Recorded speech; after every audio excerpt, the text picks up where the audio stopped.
Hello everyone, welcome back to the channel. About to do some more reactions. Here we go. This one first, it's your boy Duck Reacts. We about to watch most disturbing moments caught on police dash cam. Yes sir. Some more interesting police dash cam.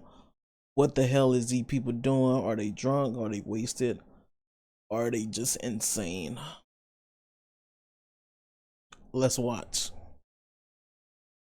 Oh, this video is long. I just seen it. 40 minutes. I thought it said 30. Well, let's get it. From a high-speed chase in the Czech Republic that ended in a grisly crash, and a crazy man in Seattle who attacked this police officer with a giant torch, to a gas station explosion in Wisconsin that nearly deleted a city block, and a semi-truck full of eggs that rolled over on this Utah highway. Here are the 10 most disturbing moments caught on police dashcam. That explosion's crazy. Top 10. Around 1:30 p.m. on October 15th of 2020, the Seattle Police Department received a call about a strange man walking around with a burning stick. First-year officer Caleb Pomazan responded to the scene and found the man walking up and down an alley in South Lake Union. He was indeed carrying a large flaming stick. One might call it a flaming staff. A guy like that probably has no interest in talking to the police. Officer Pomazan learned that lesson the hard way when he called the man and told him to stop. He's just walking down the alley southbound with the stick on fire, and it is very on fire.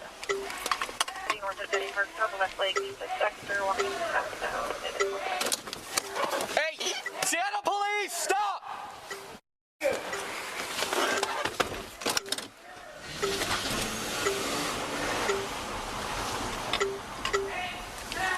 Seattle Police, stop, dude!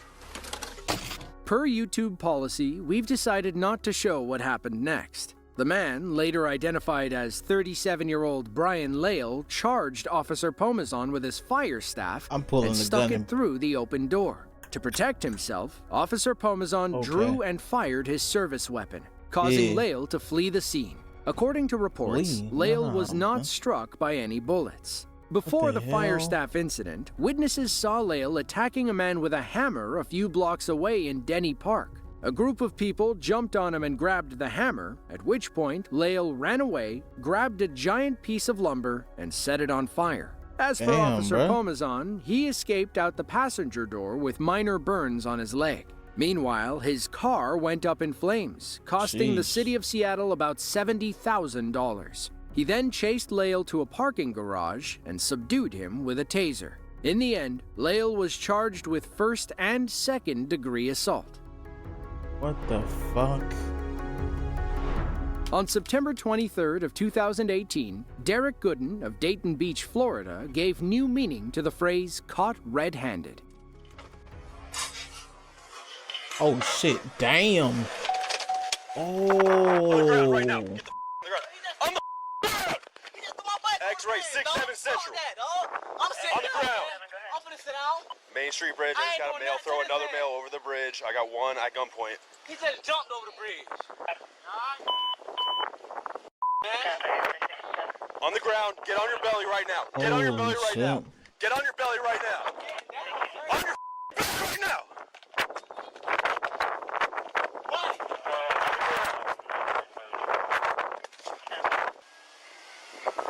He assaulted my property. I felt threatened, sir. You just threw a male over the bridge. He jumped over the bridge. I watched you. I'm right here. We watched you throw this bitch ass nigga over the bridge. What the fuck wrong with you, bro?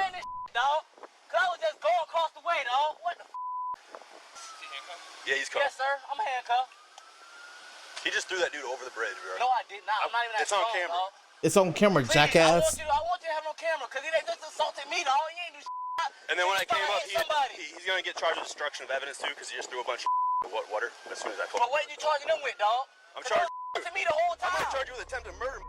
As the story goes, Derek was riding his bike over the Main Street Bridge in Daytona Beach when he stopped to talk to a woman. According to the police report, the two argued over a prior money exchange, at which point Derek struck her in the face. That's when Damn. Anthony Mascaros stepped in to help the woman, leading to a this is fist a fight. woman. Our officer happened to be driving by when the fight started, no. but arrived a second too late. Anthony fell 30 feet into the Halifax River, somehow avoiding the pylons and catwalks under the bridge. Thankfully, he landed safely and swam to a nearby buoy, where he was rescued by a man in a rowboat. He only suffered a small cut above his eye and refused to press charges against Derek. But that didn't really matter. Police still charged Derek with aggravated battery, as Anthony could have easily hurt himself, or worse, during the fall. I ain't letting no nigga throw me over the fucking edge. You got me fucked up. You think that's happening? You got me fucked up. He finna get some grown man strength. You got me messed up. You think I'm letting him over a fucking woman? No. You hit a woman. We got a problem. Sun Prairie, Wisconsin is a small city in Dane County, about 14 miles northeast of Madison. It's home to about 36,000 people who all heard a massive boom on July 10th of 2018. It began when the local fire department was called to a possible gas leak. Residents reported the smell of natural gas, meaning the whole area was about to become a ticking time bomb.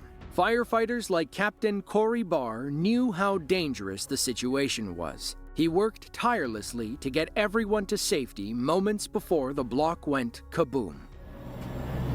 Man, it's that explosion we saw. Sheesh.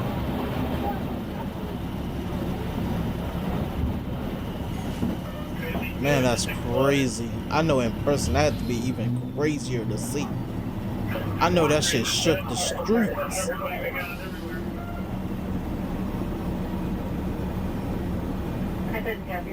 Bro came out the restaurant or whatever that is.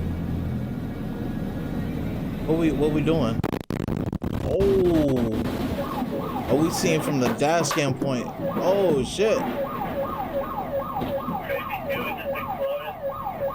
Damn. Sadly, Captain Barr, along with 2 other firefighters, were still inside the blast zone when the building exploded. Barr passed away after getting caught under the rubble. Another firefighter became stuck, but was thankfully rescued and brought to the hospital in critical condition. According to reports, the gas leak was due to a miscommunication between contractors. One of them accidentally struck a gas line while digging underground. All it took was a tiny spark to nearly blow up an entire city block. The explosion destroyed a bar, a pizzeria, and several apartments above the businesses. In December of 2018, authorities in Sun Prairie decided not to press criminal charges against those involved in the leak. They never learned what set off the explosion, and they likely never will. If you're wondering why eggs are so expensive these days, look no further than this video from the Utah Department of Public Safety. On March 2nd of 2022, around 10 a.m., a Utah state trooper stopped a semi-truck on I-80 westbound for a move-over violation. Lucky for him, he decided to approach from the passenger side door. He wouldn't be alive to tell this story if he'd gone around the other side. Wait, what you mean? Oh, I hear it. Oh, damn. Drill 436, we have a 1050 rollover, semi-blocking both lanes. Expedite fire, we got lane shut down. Now let's see that again from the dash cam in our trooper's car. Are you here? Skirt. Damn, that on the right side is hurting. Oh, it hit the damn. Sheesh, it hit the car in the freaking semi. Luckily, our trooper and the 2 truck drivers he initially pulled over were unharmed during the crash. Holy crap, Without that's hesitation, he ran to check on the occupants of a black SUV and another semi-truck driver.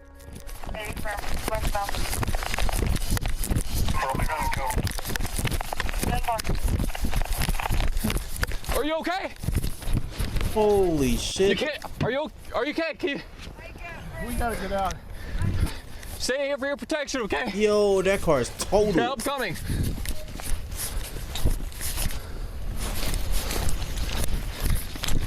Damn, I'm glad they. I mean, they alive. Got one vehicle, two Even though it occupants. look like they should Bravo be Charlie. dead. Can you? All right, just stay right here, okay?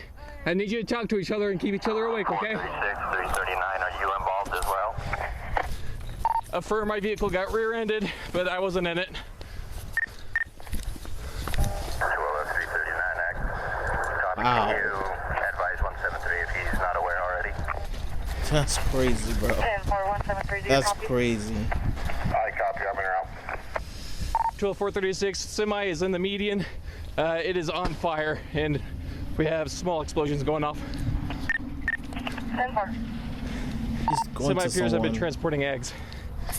Are you okay? You're okay? Yeah. Is there anybody else inside the vehicle? No. Okay. Why don't you come over here? Come across the road, okay? According to reports, semi-truck number 2 was carrying a load of eggs when it came upon semi-truck number 1 on the roadside. The driver tried to change lanes, but didn't see the passenger car on his left. He struck the car, swerved back, and rear-ended the police SUV. Somehow, crazy. the egg truck driver escaped without injury moments before his cab went up in flames. As for the passengers in the wrecked SUV, they sustained what police call Bravo and Charlie injuries, meaning they were in poor and critical condition. Yeah, that car looks totaled as shit. It looked like they should have died. Kenosha, Wisconsin is the 4th largest city in the state. It's home to about 100,000 people, including an 84-year-old man who owes these 2 officers his life. It was shortly after 9 p.m. on April 25th of 2023. Several calls came into the Kenosha Police Department about a minivan driving down Sheridan Road with a flat tire. 2 officers responded to the scene, not knowing they were about to become firefighters. Yo. Oh, shit.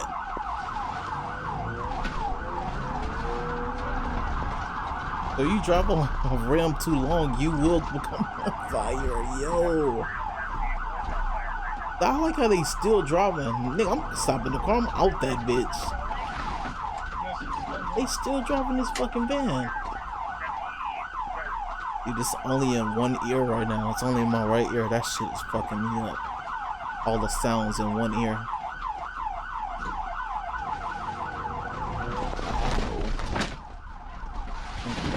Making my senses, man.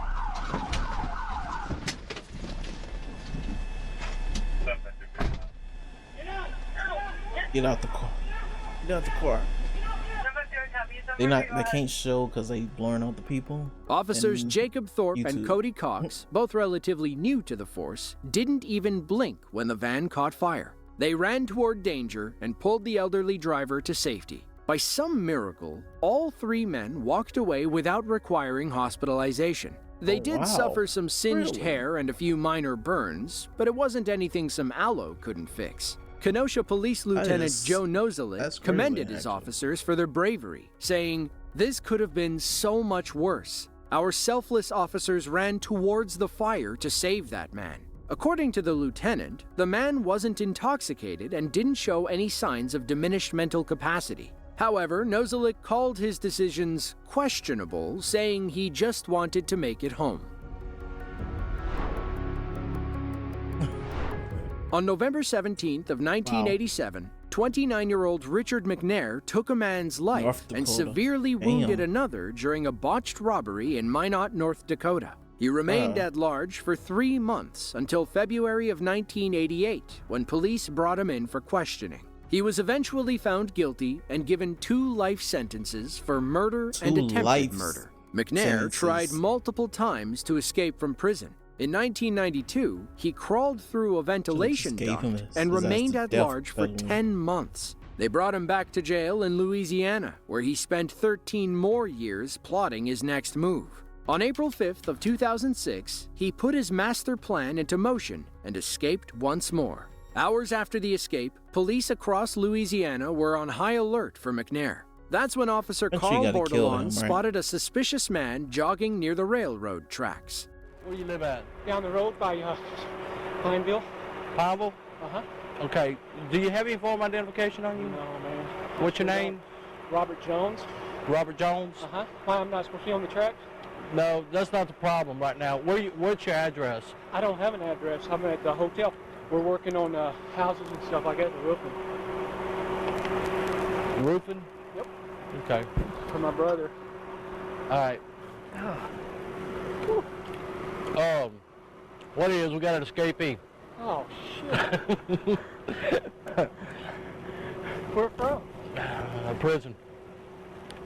There's a prison here? Yeah. While Officer Bordelon chats with the escapee, There's a let's prison talk here? about how McNair wrote and executed his own version of the Shawshank Redemption. One of McNair's prison duties involved working in the manufacturing ward, where he specialized in repairing old mail bags. In secret, McNair used his manufacturing privileges to build what can only be described as an escape pod with a breathing tube. He then hid that pod inside a wooden pallet full of mail bags. The pallet was shrink-wrapped and placed on a forklift. Then, it was taken to a nearby warehouse outside the prison walls with McNair still inside. Once everyone left, McNair emerged from his pod and walked out the front door. It wasn't Bruh. long before he crossed paths with Officer This nigga Bordelon, said, who "I got had the no plan." idea he was talking to the man he was looking for. All right, let me just verify. He says his brother's staying at the motel. Let me verify that, and if so, I'll just cut him loose. All right, thanks. I guarantee I'm not no. You know the bad thing about it? What's that? You'll match it up to him. Come on. Well, that sucks, doesn't it? Yeah. Where are you staying at? That Titusville or Titus Inn? Titus Inn? Little old. Where's that at? I don't even know the address. We just got into town about a week ago, and he dropped me off to jog. I always jog about 12 miles a day. Where'd he drop you off at? Up there on that road by, there's some construction going on up there, some houses. And he dropped me off, and he'll be back at the hotel in about probably 10 minutes, 15 minutes. Who y'all work for? It's his, I know. What's the name of the company? Phil's Roofing. Okay. Phil's Roofing. Did you go through a briar patch or something? Well, yeah, roofing. I always roof in shorts and cut my scratching up on, the roofing. That's stuff. why your knees are all cut up? Yeah. Or y'all got pads? Huh? Y'all wear pads? Hell no, too hot. They rub the pads rub your back of your legs and stuff. Where are you from? Huh? We're originally Dallas, Texas. I mean, that's where y'all that's stay where we're out of. out of Dallas, Texas? So what's your name again? Jimmy Jones. Jimmy Jones. All right. Put yourself in my position. Robert Jones, Jimmy Jones. I know. I'm not throwing you against them. Prison escapee? Hey, you wouldn't believe what them guys do. Did you catch that at the end there? McNair said his name was Jimmy Jones, even though he identified himself as Robert Jones earlier. It was subtle, but Officer Bordelon should have caught it. Besides, The if he fuck? were an escaped I mean, we've convict, seen this he would video have run before. by now. I promise you, I'm not no damn prison escapee. You'd have done run by now. You know that yourself. You'd have done run by now. No. Well, if you can't verify me, I'll be at the... Did you see anybody or anything? There's some kids up there playing. That's all you saw? Yeah, the kids. Was that you that blew your siren? There's a siren, and then some kids were screaming, some little kids playing on the tracks. And the I guy... probably told them to get off of them. Oh, did you? Well, Can I jog on them? Because this is the only I way don't know. care, Okay, this is personally. the only way I know how to get back. Don't get run over by a train. There isn't any. That's why I picked this. I'm one. sure you can hear him way in advance. Yeah, but that's why these are rusted, right? For a train? They go down this road? Oh, yeah. Oh, shit. See, I saw it rusted, and I thought, hell, I can jog on this. Oh, yeah. Oh, okay. Oh, yeah, they'll come. Not as much as our other track. Other track about every Thank hour. you, sir. I'm sorry to have to hold you up, but Hey, no, I'm just doing my job, I man. know you are. But, yeah, just be careful. You'll probably get stopped again, okay? Don't be alarmed by it. Borderline, yeah. Okay, you'll be on till, well, this shift. I'll be on until we find this on gun. Well, my dad's... In the end, Officer Bordelon lets McNair go. The fugitive fled to Canada, where he avoided police until his recapture in October of 2007. Since then, he's been locked up at McCreary Prison in Kentucky. It's unclear if Officer Bordelon was ever disciplined for letting McNair get away. In his defense, the only photo he had was grainy and 6 months old. Even McNair admitted that the picture looked nothing like him. Interesting. I was like, he must have High-speed alright. police We'll let him chases slide. don't always end peacefully. Most times, the suspect pushes their luck, loses control, and crashes into something. Sadly, that something usually involves an innocent driver going about their business. Take this chase through a small neighborhood in Seattle, Washington, for example. Around 3:45 p.m. on June 6th of 2015, several witnesses called 911 after seeing a man reach inside a parked car and stealing someone's purse. They watched him flee in a getaway vehicle, which police eventually spotted in a parking lot later on. The driver peeled out, leading our lone officer on a dangerous chase through a residential area.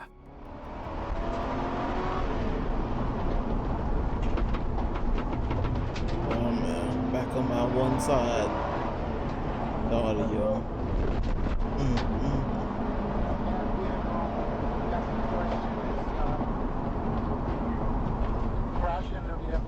Oh, damn. Sheesh. Stop right there, buddy! Stop right there! Damn, there's multiple people in there. I will shoot you! Get back here now! Get back here now! Right now! Damn, he's solo though, that's a problem.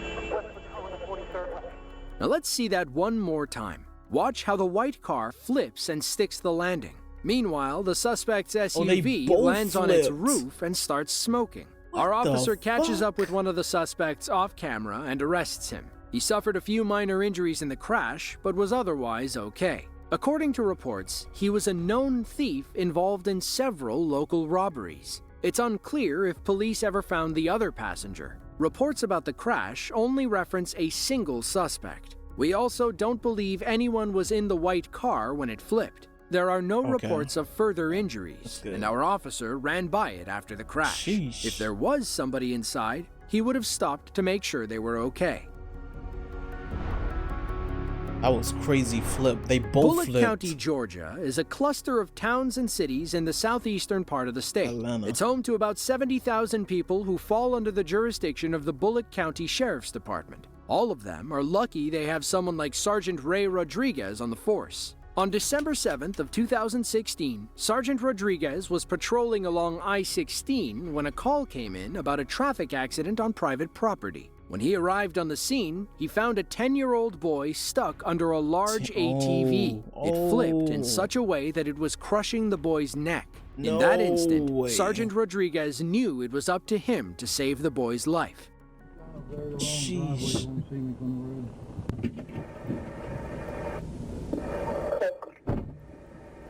Fuck.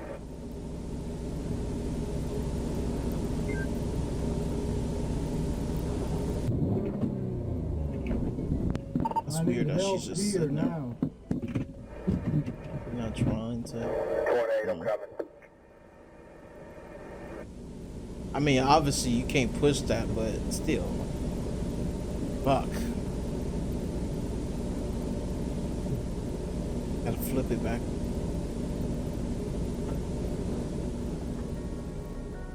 His plan was simple. He's hoping the tow strap is strong enough to flip the ATV back on its wheels. If it is, then he'll save the boy's life. If not, well, Sergeant Rodriguez didn't want to think about it. For real. Ooh, I'm glad that helped.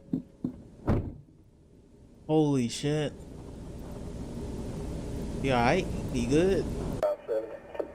Damn. Thankfully, his plan worked. He rushed to check on the boy and stayed with him until help arrived. He was eventually airlifted to the hospital where doctors stabilized him. For his heroic actions, Sergeant Rodriguez received the Life-Saving Medal and was nominated for Georgia Deputy of the Year. More importantly, he had the eternal gratitude of the boy's mom. Sheesh.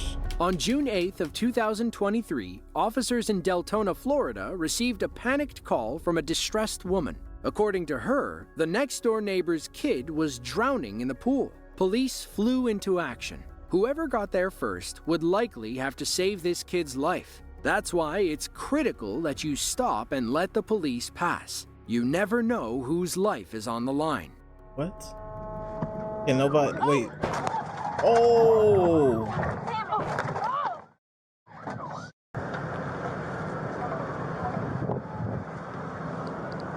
You're okay. Are you okay? Yeah, I'm okay. You're fine. It was an accident. We're all alive. Thankfully, nobody was seriously injured during the crash. As for the civilian who hit our officers, it's unclear if he was charged with any crimes. The plot thickened when police reached the scene of the drowning child. As it turns out, there was no pool. There wasn't even a body of water anywhere near the house. You gotta be kidding me. The panicked Bruh. woman, identified as 47-year-old Fabiola Robles, never saw anything. According to her neighbor, she had been complaining about the children playing in the backyard all day. When they wouldn't quiet down, she decided to call the police. But instead of filing a noise complaint, she said the kids were drowning. In the end, Fabiola wound up getting herself arrested for misuse of 911. Police effectively blamed her for the T-bone crash. Son of a bitch. If she had just called in a noise complaint, they wouldn't have been in such a rush to get there. Wow, that's messed up. She called the cops because kids was, this a bonus, because kids was being too loud or whatever. That led into an officer running into another civilian on the road, because not everybody moves around when they see cops. Some people don't give a fuck. Some people just don't care when there's cops. They're like, whatever, I'm gonna try to use you. Trying to get some money out of you. That's what people think sometimes. It's crazy. Yorba Linda, California is a small city in northeastern Orange County. It's home to about 68,000 people living about 37 miles southeast of downtown LA. On April 22nd of 2012, a Yorba Linda officer was doing stationary patrol when he noticed something strange in the distance. Did the sidewalk just explode? What the fuck?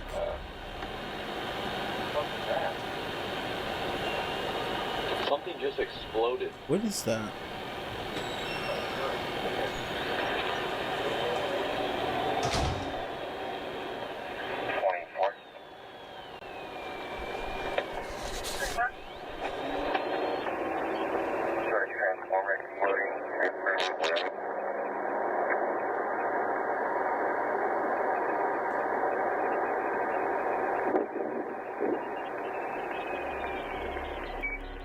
Now, they don't know it yet, but an underground electrical vault short-circuited, leading to the explosion. Think of these vaults as small rooms full of thick wires, heavy-duty power strips, and transformers. You'll find them in urban areas like Yorba Linda, and they often have easy access doors, allowing maintenance crews to get down there and work on them. Of course, to these police officers, it's just a large, smoking hole in the ground. Okay. No serious injuries.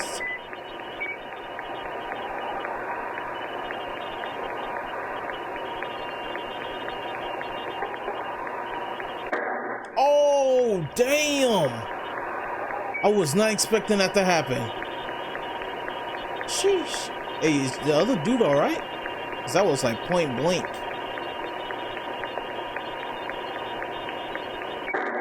Damn.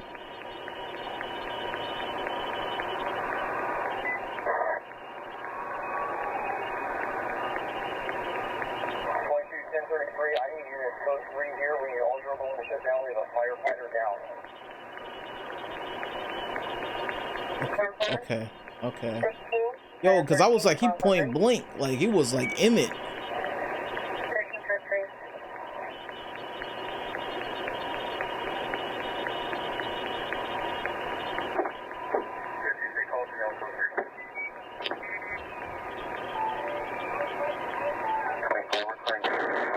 Damn. Both firefighters were transported to a nearby hospital for minor injuries. Thankfully, their protective gear kept them safe when the vault exploded in their faces, sending one of them flying 10 feet. It's unclear what caused the explosion. All we know is that thousands of people were left without power until the electric company could solve the problem. Damn. Blew him back 10 feet though? June Sheesh. 12th of 2023. Police officers in Pierce County, Washington have just located a stolen car in the parking lot of a local strip mall. Stolen? Damage. Okay.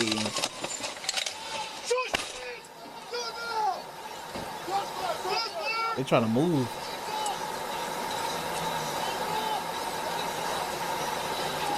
Wow, that's crazy. I would have pierced their tires or something, bro. Not with the gun, but with something. Yeah. You ain't going that far. I tell you that much. I'd have pierced them back tires. Something. The driver allegedly carjacked a woman at gunpoint near Orange Gate Park in Tacoma. Even though he fled the scene, an AirTag in her car led police right to him. That's to say, no matter how hard he tries, he'll never get away. Not as long as that AirTag is still active.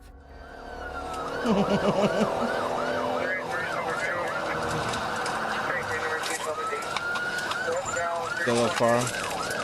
You better know what kind of car you stealing, bro. Even all the cars these days, you can't even steal them. It's not something it's worth the trouble.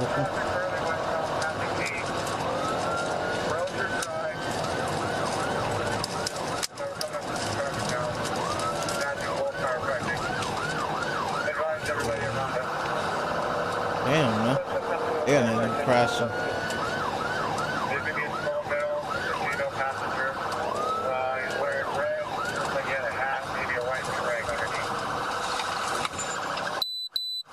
Oh, shit. Traffic congestion allows the suspect to escape momentarily. Thankfully, another officer passed through and joined the pursuit at the intersection. Our officer spends a few minutes tailing behind the police SUV. Eventually, he takes over as the lead car as the chase enters a more rural area. These narrow residential roads dial up the danger several notches. Oh boy. Damn, this could be an easy wreck over here.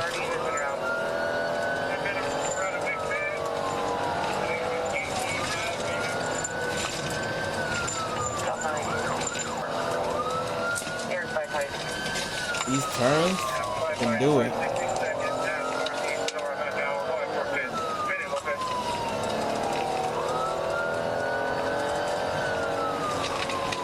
He's blocking me from doing a pit. First Street 14. Close. Go ahead, be careful, get the roll to take you here on the turn.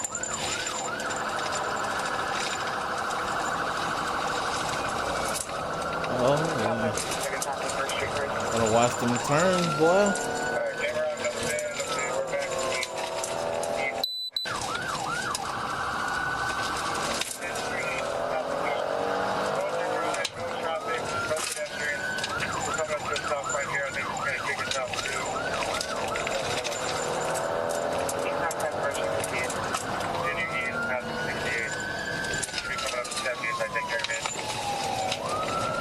Is this motherfucker using signal lights to turn?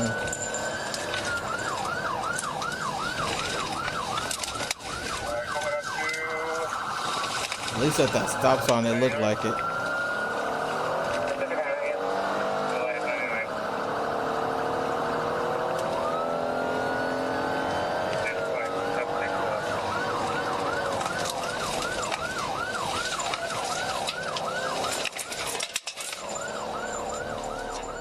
If he can't lose police on the narrow streets, maybe he's better off opening things up on the freeway. He just has to hope that his damaged car doesn't crumble at higher speeds. These people,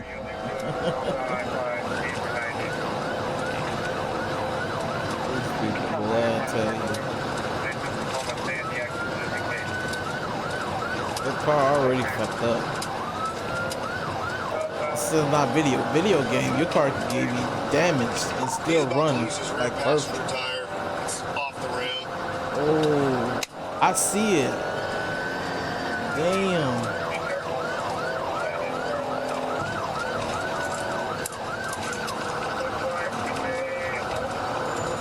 Yeah, that shit look crazy off the rim. Holy shit.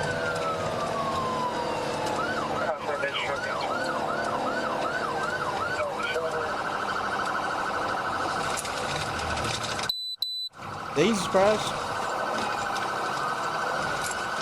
Oh no, they didn't crash. Our officer follows the carjacker onto the right shoulder, then across all 3 lanes. He's waiting for the inevitable moment when that back right tire falls off. Then Patience is it key. finally happens. Yeah, sometimes patience is key, even on the chase. Come on.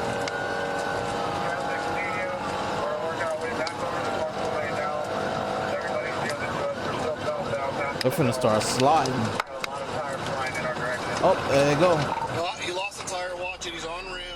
This chase won't last much longer. Our officer knows it, and our suspect knows it. Listen closely as both cars veer back into the breakdown lane. We can't tell if these are gunshots or just debris bouncing off our officer's car.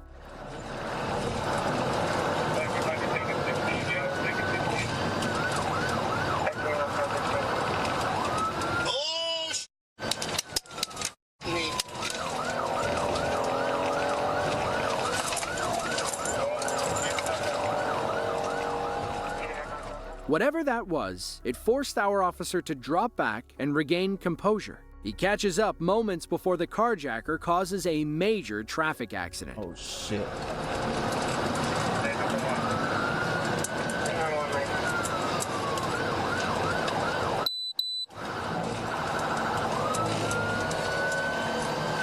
Oh, no. Lost control?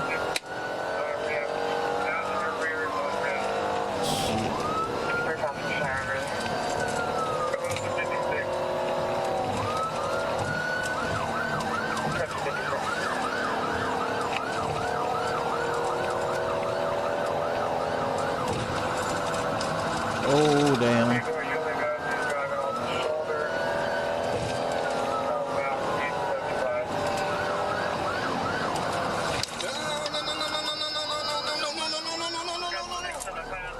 Once again, our officer gets stuck behind civilian cars that won't move. Lucky for him, another police SUV swoops in and takes the lead. We'll follow this car up until the end when he pit maneuvers the suspect onto the side of the road.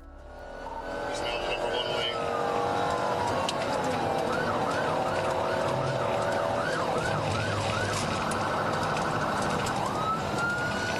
Still southbound, medium traffic. Speeds are 62. Oh, okay. Went for a bit. Into the dirt. Car wrecked out. Get it blocked in.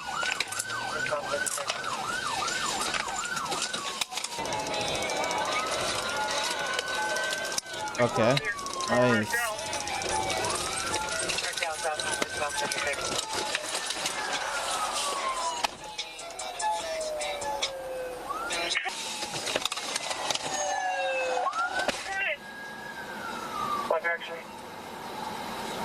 Is they run? Are they on the run?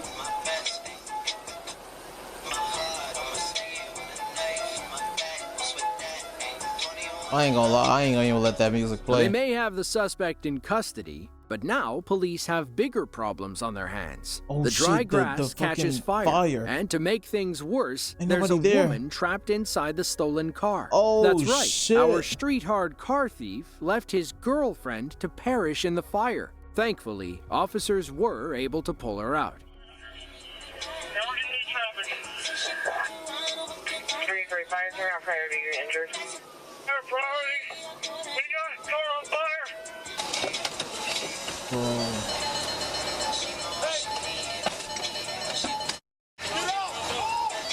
Holy shit.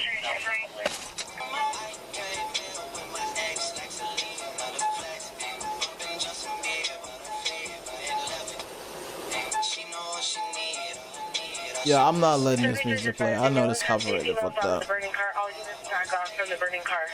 I don't even know how the video got to play with all that.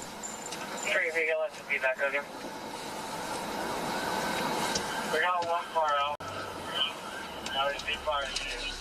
Despite their best efforts, the car is still on fire. It's also growing in the grass and has now Time to spread to the move police the car. cruisers. Oh, All they shit. can do now is wait for the fire department to arrive. But even they have trouble putting this blaze out. Yeah.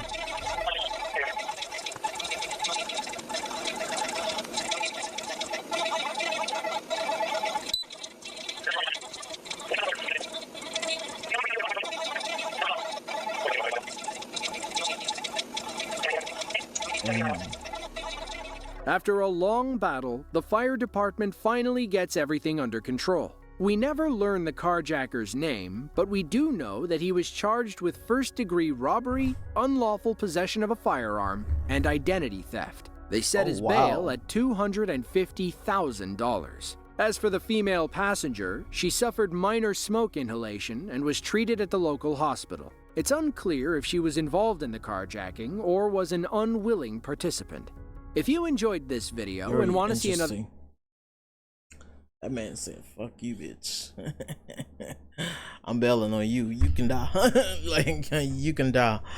I can't. I'm going to jail. I'm running away. Sheesh, bro. Bro. This is crazy. This is crazy.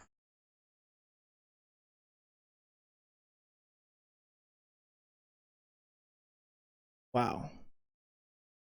That pit was nice, but it led to a fire. But the tire rolling on the rim, and something sparked and caught fire to the lead. I'm guessing. Whatever. Anyways, but that pit is good. Hope you guys enjoyed this cop video, because I like doing cop reactions. This is why I got a playlist called Cop Reactions. Yeah, I like cops. Cops cool. Most of them are cool. There are some out there that you do not want to fuck with in any way, but most of them are cool. All right, hope you guys enjoyed. Thanks for watching. Hit the like button if you like, and I'm out. Peace.